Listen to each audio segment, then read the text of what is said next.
பேரலை நேயர்களுக்கு வணக்கம். கடந்த ஒரு மாதமாகவே வருகின்ற எல்லா அறிவிப்புகளுமே கிட்டத்தட்ட ஏற்கனவே அறிவிப்பில் நடைமுறையில் இருக்கின்ற திட்டங்களையே திரும்பவும் வெவ்வேறு பெயர்களில் புது திட்டங்கள் போல அறிவிக்கிறாங்க. உதாரணத்திற்கு வண்டல் மண் எடுக்க அனுமதி அப்படின்னு ஒரு செய்தி வந்தது. இந்த வண்டல் மண் எடுக்க அனுமதி அப்படின்ற இந்த செய்தியை பார்த்த உடனே ஒரு நிமிடம் நானும் கூட ஒரு அனுமதி கொடுத்துருக்குறாங்க போல அப்படின்னு தான் நம்பினேன். ஏன்னா அதை வைத்து சிலர் எழுதியிருந்தாங்க பதிவுகள். அதற்கு பிறகு சரி எதற்கும் தேடி பார்ப்போம் அப்படின்னு தேடி பார்த்தபோது 2024ஆம் ஆண்டே வண்டல் மண் எடுப்பதற்கான அனுமதி, அதாவது விவசாயிகள் தங்களுடைய நிலத்தை சீர் செய்து கொள்வதற்காக ஆண்டுக்கு ஒரு முறை வண்டல் மண் எடுத்துக்கொள்ளலாம். வண்டல் மண் அப்படின்னா அது வளமான மண், நமக்கு தெரியும், ஆற்றில் இருக்கக்கூடியது. அதை எடுத்து தங்களுடைய விவசாய தேவைகளுக்காக அவர்கள் பயன்படுத்திக் கொள்ளலாம். ஆண்டுக்கு ஒரு முறை அவங்க அனுமதி பெறலாம். அவங்களுடைய பட்டா அடங்கல் உள்ளிட்டவற்றை காட்டி, அவங்களுடைய ஆதார் உள்ளிட்டவற்றை காட்டி வருவாய் அலுவலகங்களில் அனுமதியை பெற்று அதற்கு பிறகு அந்த வண்டல் மண்ணை எடுத்துக்கொள்ளலாம்.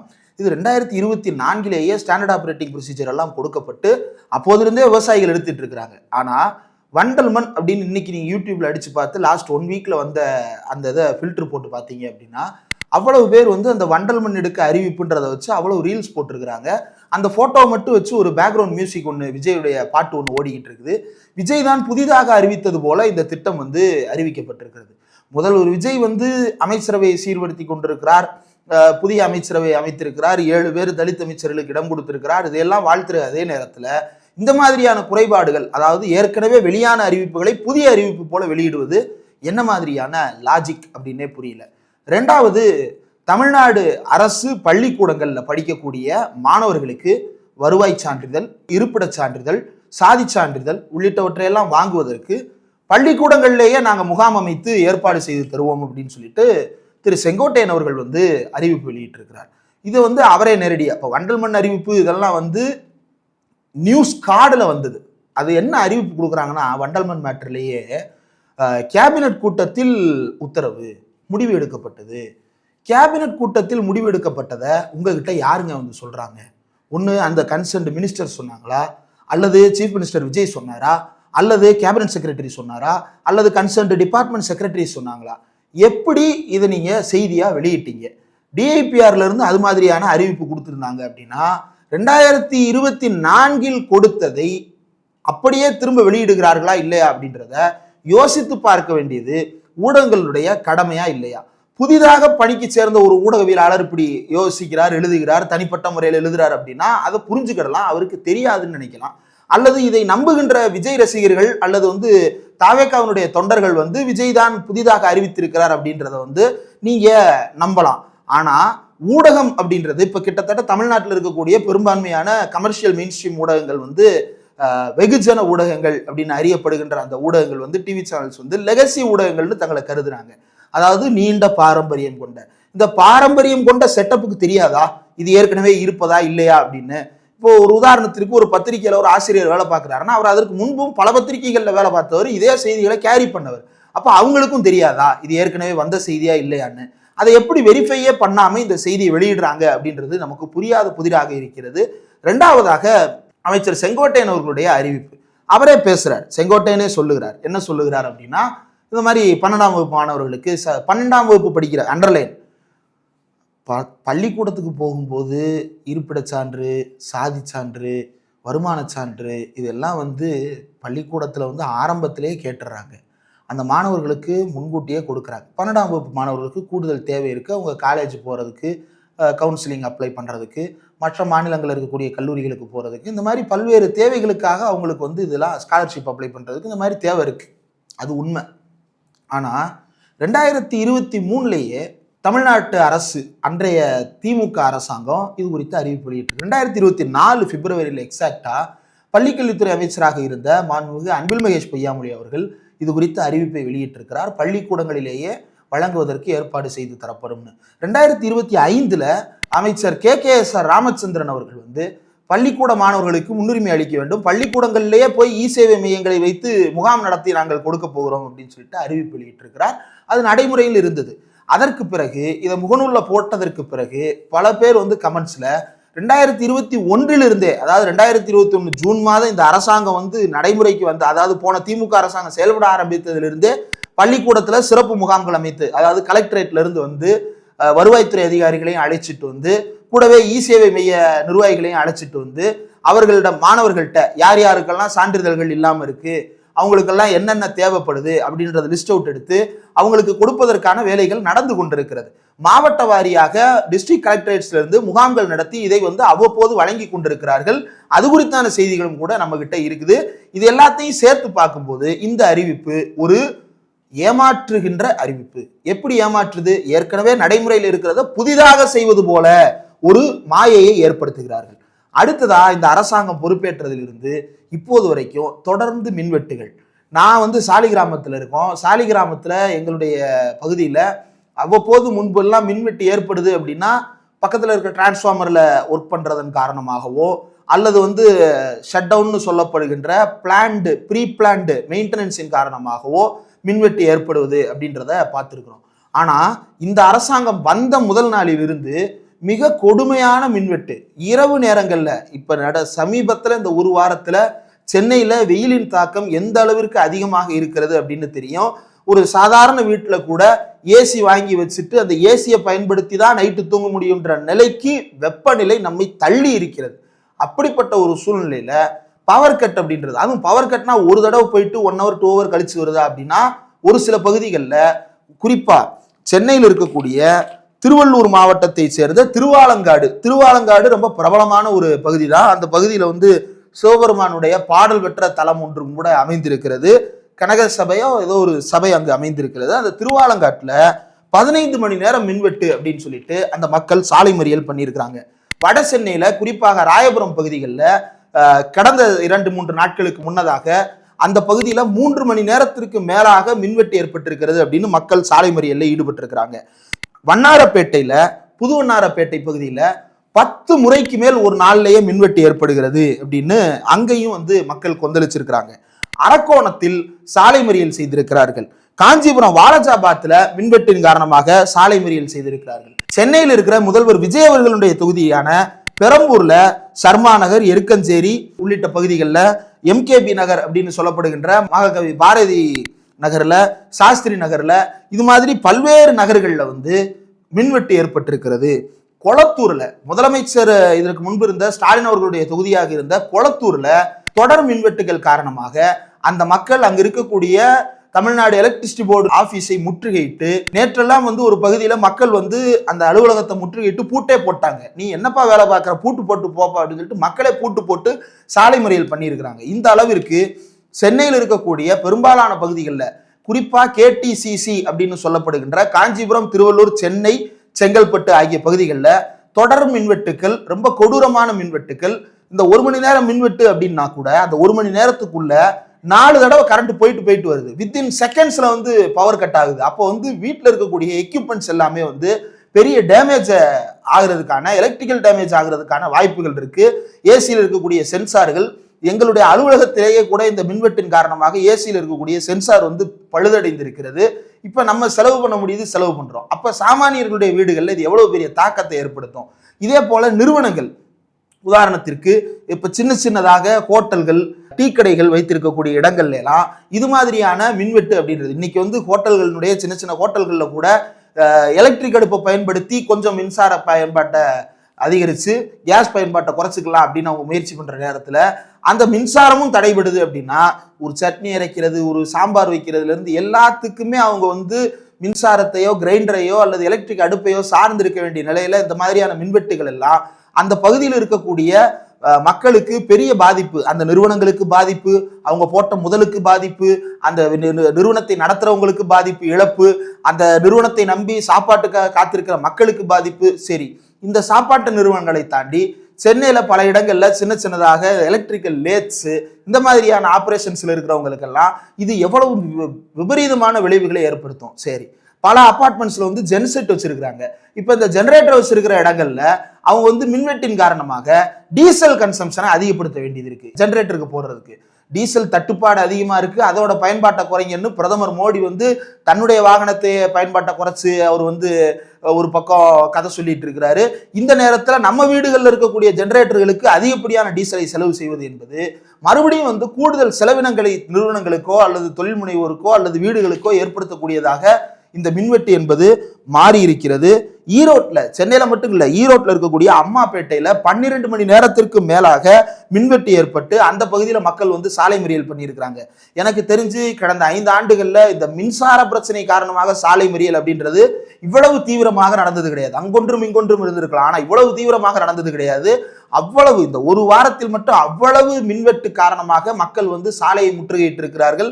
இதை நாம பேசிட்டு இருக்கிற நேரத்தில் கூட ஏதோ ஒரு ஊர்ல வந்து மக்கள் சாலை மறியல் பண்ணி அங்க இருக்கக்கூடிய மின்சார பிரச்சனையை வந்து சரி செய்வதற்காக போராட்டம் நடத்திக்கிட்டு இருக்கிறாங்க. இது ஒரு பக்கம். ஆதவர்ஜுனா அவர்கள்ட்ட இந்த செய்தி எடுத்துட்டு போய் கேட்கும்போது அவர் என்ன சொல்றாருன்னா, அது வந்து என்னோட துறை இல்ல, சம்பந்தப்பட்ட அமைச்சர் தான் பதில் சொல்லணும். இது நல்லா இருக்கே, இந்த கேள்விக்கான பதில் வந்து ரொம்ப புதுமையா இருக்கே, சம்பந்தப்பட்ட அமைச்சர் தான் பதில் சொல்லணுன்றதை யாரு சொல்லலாம்? சட்டப்பேரவையில சொல்லலாம் சம்பந்தப்பட்ட அமைச்சர் பதில் சொல்லணும்னு. வேற ஒரு கட்சியை சேர்ந்த எம்எல்ஏட்ட கேட்டாங்கன்னா அவங்க சொல்லலாம் சம்பந்தப்பட்ட அமைச்சர் பதில் சொல்லணும். நீங்க வந்து கேபினெட், கவுன்சில் ஆஃப் மினிஸ்டர்ஸ், நீங்க கூட்டு முடிவு தான் எடுக்கிறீங்க. அந்த கூட்டு முடிவுல என்ன பிரச்சனை? ஆதவர்ஜுனா சொல்றாரு, 2.5 லட்சம் கோடி கிட்ட கடன் இருக்கு, நிறைய கடன் வச்சுட்டு போயிட்டாங்க. அவர் சிடிஆர் நிர்மல்குமார் 2.15 லட்சம் கோடி கடன் இருக்கு, இன்னொரு பக்கம் 2.51 லட்சம் கடன் இருக்கு அப்படின்னு சொல்லிட்டு இஷ்டத்திற்கு பல லட்சம் கோடிகள் கடனில் இருக்கிறது அப்படின்னு சொல்லிட்டு ஒரு நரேட்டிவ். இவர்கள் சொல்லுகின்ற இந்த 2 லட்சம் கோடி, 2.15 லட்சம் கோடி அளவிற்கு கடன் இருக்கிறதா அப்படின்றத எடுத்து பார்த்தோம்னா, தமிழ்நாடு அரசாங்கத்துல எனக்கு தெரிஞ்சு இப்ப இருக்கக்கூடிய ஆட்சியாளர்களுக்கு டான்ஜெட்கோ அப்படின்றத வந்து எப்படி புரிஞ்சிட்டு இருக்காங்கன்னு தெரியல. அவர்களுக்காக சில விளக்கங்களை நம்ம சொல்ல வேண்டியது இருக்கு. 2017 தமிழ்நாடு அரசு, அன்றைய அதிமுக அரசு உதய்மின் திட்டம், அதாவது உஜ்வால் டிஸ்காம் அப்படின்ற அந்த ஸ்கீம்ல கையெழுத்து போட்டதற்கு பிறகு, டிஸ்காம்னா டிஸ்ட்ரிபியூஷன் கம்பெனிஸ், அந்த கம்பெனியில அந்த சட்டத்துல வந்து ஒரு எம்ஓயு அதுல கையெழுத்து போட்டதற்கு பிறகு டான்ஜெட்கோவை 3ஆ பிரிக்கிறாங்க. Tamil Nadu power distribution corporation limited, Tamil Nadu power generation corporation limited, இப்படி 2 மேஜர் பார்ட்ஸா பிரிக்கிறாங்க. அதாவது தமிழ்நாடு பவர் ஜெனரேஷன் கார்பரேஷன் லிமிடெட்ன்றது தமிழ்நாட்டில் இருக்கக்கூடிய தெர்மல் எலக்ட்ரிசிட்டி ஜெனரேஷன் எல்லாத்தையும் அதற்குள்ள கொண்டு வந்து சேர்த்துருவாங்க. அதற்கு பிறகு டிஎன்பிடிசிஎல் அப்படின்ற பவர் டிஸ்ட்ரிபியூஷன் கார்பரேஷன்றது தான் மின் விநியோகம் செய்கின்ற அமைப்பு. இதை தாண்டி ஹைட்ரோ எலக்ட்ரிசிட்டியா இருக்கட்டும், அல்லது வந்து விண்டு மில்லா இருக்கட்டும், சோலாரா இருக்கட்டும், இந்த பயன்பாடு இருக்கிற காரணத்தினால அது எல்லாத்தையும் சேர்த்து டான்ஜெட்கோவில் இருக்கக்கூடிய ரெனியூபிள் எனர்ஜி விங்கையும் டிஎன்இடிஏ அப்படின்னு சொல்லப்படுகின்ற எனர்ஜி டெவலப்மெண்ட் கார்பரேஷனையும் மெர்ஜ் பண்ணி டிஎன்ஜிஇசிஎல் கிரீன் எனர்ஜி கார்பரேஷன் லிமிடெட் அப்படின்னு சொல்லிட்டு ஒரு நிறுவனம். அப்ப தமிழ்நாட்டில் மொத்தம் 4 பிரிவுகளா இருக்கு மின்சார துறை என்பது. ஒன்னு TNPDCL power distribution corporation limited, TNPGCL Tamil Nadu power generation corporation limited, 3வது Tamil Nadu green energy corporation limited. இது போக டிரான்ஸ்கோ அப்படின்னு சொல்லிட்டு நம்ம பார்த்திருப்போம். பல இடங்கள்ல வந்து உயர் கோபுரங்கள் எல்லாம் இருக்கும், பெரிய பெரிய கோபுரங்கள் இருக்கும். அதுல வந்து இப்ப உதாரணத்துக்கு சொல்லணும்னா, மதுரை படத்துல பாத்தீங்க அப்படின்னா அதனுடைய கிளைமேக்ஸ் போயிட்டு இருக்கும்போது அந்த இடத்துல விஜய் வந்து ஒரு பெரிய மின்சார கோபுரம் ஒன்று இருக்கும் இல்லையா, அந்த மாதிரியான கோபுரங்கள் எல்லாம் அமைப்பதற்காக டிரான்ஸ்கோ தமிழ்நாடு டிரான்ஸ்மிஷன் கார்பரேஷன் அப்படின்னு சொல்லிட்டு ஒரு நிறுவனம். அப்ப இந்த 4 நிறுவனங்கள் இருக்கிறது. இந்த 4 நிறுவனங்களும் வந்து சுயேட்சையாக செயல்படுகிறது. இந்த 4 நிறுவனங்கள்ல தமிழ்நாடு அரசாங்கமும் ஹோல்டு வச்சிருக்கும். இந்த 4 நிறுவனங்களின் மூலமாக தமிழ்நாடு வந்து வைத்திருக்கக்கூடிய கடன் அளவு எவ்வளவு அப்படின்றத தெரிஞ்சுக்கணும்னா நீங்க வந்து பல்வேறு இடங்கள்ல அதை ரெஃபர் பண்ணலாம். ஒண்ணு, இந்த நிறுவனங்களினுடைய பேலன்ஸ் ஷீட்டின் மூலமாக தெரிந்து கொள்ளலாம். அப்படி இல்லைன்னா பவர் ஃபினான்ஸ் கார்பரேஷன் அப்படின்னு சொல்லிட்டு ஒன்றிய அரசாங்கம் ஒரு காலத்தில் முழுமையாக தன்னுடைய நிறுவனமாக வைத்திருந்தது. இப்போது 52% ஒன்றிய அரசாங்க ஸ்டேக்கோட பப்ளிக் செக்டார் யூனிட்டாக இருக்கிறது. அந்த பிஎஃப்சி அப்படின்ற பவர் ஃபினான்ஸ் கார்பரேஷனுடைய ரிப்போர்ட்ல பார்க்கலாம். அடுத்தது ஐசிஆர்ஏ அப்படின்னு சொல்லிட்டு ஒரு ரேட்டிங் ஏஜென்சி இருக்கு. அந்த கம்பெனிஸ் ரேட்டிங் ஏஜென்சியின் மூலமாக அவர்கள் வெளியிடுகின்ற, அவங்க ஏன் வெளியிடுறாங்கன்னா இது ஒரு கம்பெனி இல்லையா, இந்த கம்பெனி எப்படிப்பட்ட கம்பெனி, இப்போ பிடிசிஎல், பிஜிசிஎல், ஜிஇசிஎல் இதெல்லாம் கம்பெனிஸ் இல்லையா, இந்த கம்பெனிஸினுடைய வளம் எப்படி இருக்கு, அவங்களுடைய ஈக்விட்டி என்ன, அவங்களுடைய ஷேர்ஸ் என்ன, அவங்களுடைய பாரோயிங்ஸ் என்ன அப்படின்றதெல்லாம் அவங்க லிஸ்ட் பண்றாங்க, ரேட்டிங் கொடுக்குறாங்க. அந்த ரேட்டிங் ஏஜென்சி மூலமாக தெரிந்து கொள்ளலாம். அப்படி இல்லைன்னா comptroller and auditor general of India வெளியிடக்கூடிய ஆண்டறிக்கைகள்ல கடைசியாக 2023 வரைக்கும் தான் அந்த ஆடிட் ரிப்போர்ட் வந்திருக்கிறது. அதற்கு பிறகு அந்த ஆடிட் ரிப்போர்ட் வரவில்லை. ஆக இந்த 3 இடங்கள்ல தான் நம்ம தெரிஞ்சுக்கிட முடியும்.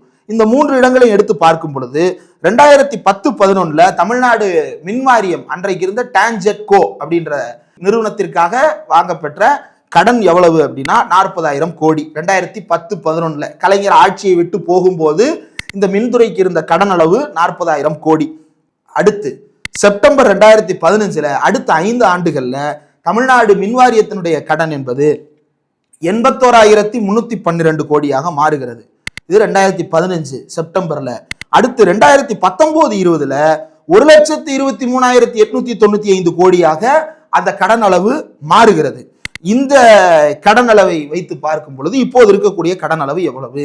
2022-23 பவர் பைனான்ஸ் கார்பரேஷன் அப்படின்ற ஒன்றிய அரசாங்கத்தினுடைய பப்ளிக் செக்டார் யூனிட் வெளியிட்டு இருக்கக்கூடிய ரிப்போர்ட், அந்த ரிப்போர்ட்டின் அடிப்படையில் பார்த்தோம் என்றால் report of performance of power utilities 2024-2025 அப்படின்ற அறிக்கையில பாத்தீங்க அப்படின்னா பக்கம் 67 net worth consumer contribution and total borrowings அப்படின்னு போட்டு ஆஸ் ஆன் மார்ச் 2023 அதுல லாஸ்ட் காலம் பாத்தீங்க அப்படின்னா டோட்டல் பாரோயிங்ஸ் அதுல தமிழ்நாடு டான்ஜெட்கோ 2024 டான்ஜெட்கோ தான் 24க்கு அப்புறம் தான் வந்து பிரிக்கிறாங்க.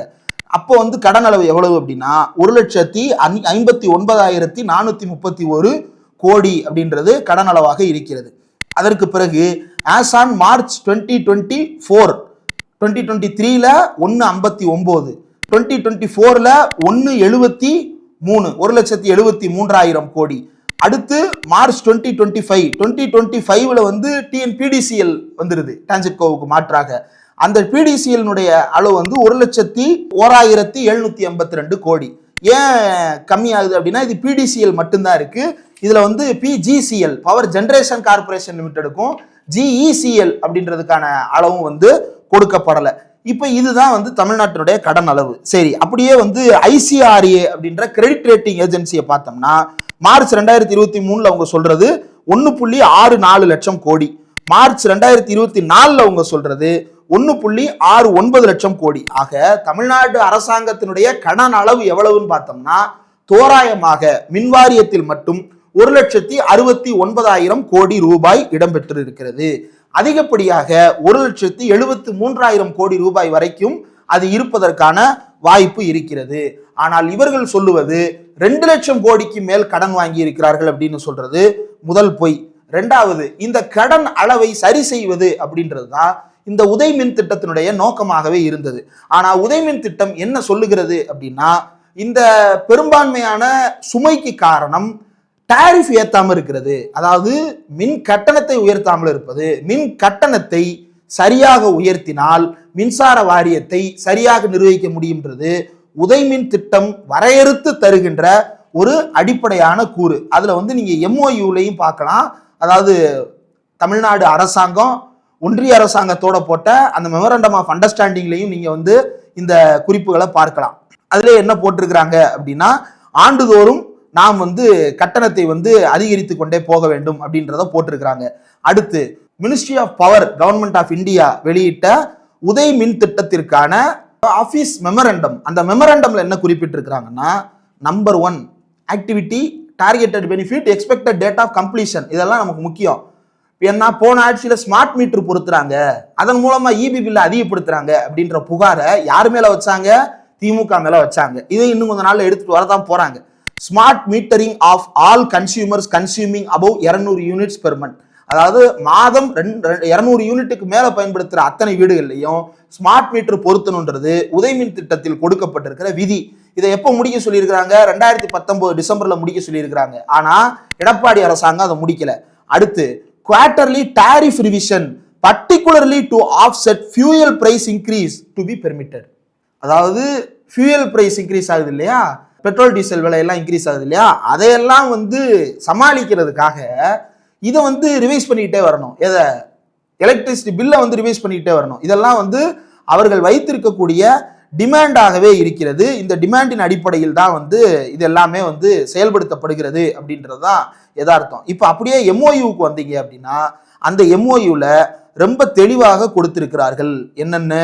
லாஸ் எவ்வளவு அப்படின்றத வந்து தமிழ்நாடு அரசாங்கம் எடுத்துக்கிடணும். 75% லாஸை வந்து ஸ்டேட் கவர்மெண்ட்டே எடுத்துக்கிட வேண்டிய தேவை இருக்கு. அதே போல பக்கம் 5 பேஜ் 36 அதுல என்ன குறிப்பிட்டிருக்கிறாங்கன்னா, government of Tamil Nadu shall endeavour to ensure that tariff hikes as reflected in annexure B.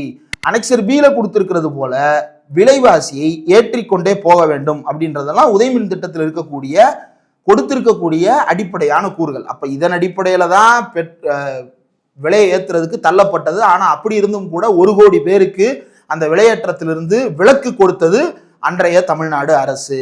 அதே போல இப்ப கடன் அளவு தான் நம்ம பேச வந்தோம். இந்த கடன் அளவை பொறுத்த வரையில தமிழ்நாடு பட்ஜெட் 2026 பேஜ் நம்பர் 87 இருந்து 89 வரைக்கும் பாயிண்ட் 181ல 5th சப்ஹெட்டிங்ல என்ன கொடுத்திருக்காங்கன்னா, in exercise of the powers under the article 293 the union government has mandated the state government to pay an amount of 16,290 crores as loss funding to TNPDCL.